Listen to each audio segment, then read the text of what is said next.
राम राम मंडळी, आम्ही आला सुदेवाला 5 वाजता पाणी न्यायला श्रावण मध्ये 30 दिवस यावं लागतं माय. हे बघा मित्रांनो, ही मागची गुफा आहे सुकमुनी धामची. इथून आम्ही पाणी नेणार आहे गावात. पण आलो इकडे गणपतीच्या मंदिराकडं आणि महादेवाच्या समोर काहीच दिसत नाही. तुम्हाला काही दिसतं पुढे मंदिर? हे गणपतीचं मंदिर आहे की असलं पण काहीच दिसत नाही. मित्रांनो, आपण आलो इथं गणपतीच्या मंदिराजवळ. मित्रांनो, गणपती मंदिर. मित्रांनो, आपण आलोय आता इथं गणपतीच्या मंदिराजवळ.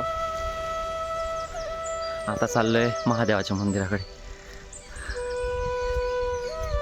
महादेवाचं मंदिर आहे. बघू शकता तुम्ही,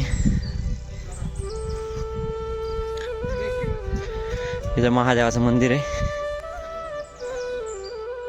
मित्रांनो, आज तुम्ही बघू शकता, आपण आता महादेवाचं आणि गणपतीचं दर्शन घेतलं आणि आता आपले मित्र पुढे गेलेत. मी पण चाललो त्यांच्या मागं. पुढं काहीच दिसत नाही, पूर्ण धुकं आहे आज. बघू शकता तुम्ही, ही गावाकडची मजा असते. आणि कावड यात्रेमध्ये पण हेच असतं की बाबा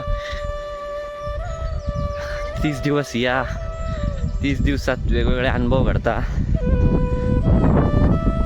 हे असं सह्याद्रीत धुकं पाहायला सगळे कावड घेऊन आलेले मित्र. वातावरण बघायचं का?